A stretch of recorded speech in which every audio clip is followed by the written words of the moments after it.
Oh, anak. Papa, lasing ako. Lasing ka? Opo pa. What the fuck? Anong ininom nyo?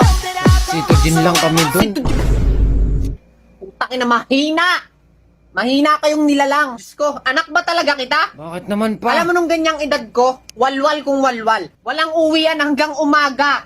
Kung ano mang mabili namin, yun ang iinumin namin. Kayo, tas kayo, Citogen lang. Pa, yun lang yung kinaya ng budget namin. Yun lang kinaya ng budget, mahina ka talaga. Pumasok ka doon sa kwarto mo. Wala kang kwentang anak. Mahina ka mag-inom. Puro ka dahilan. Yun naman kasi pa.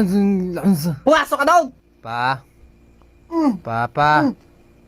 Pa.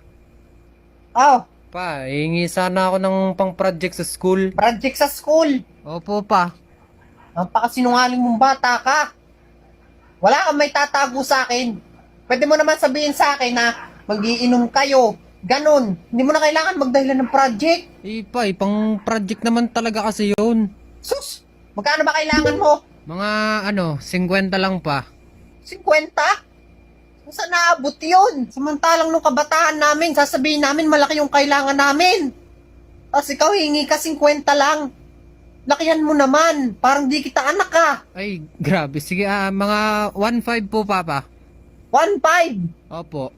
Yan, pwede na. Teka, nasan ba yung wallet ko? Oy, pa. O anak, Ano, Papa? nakagaling. Dyan lang sa bayan pa. Sinundo ko lang si Opa, girlfriend ko Ha? nga pala.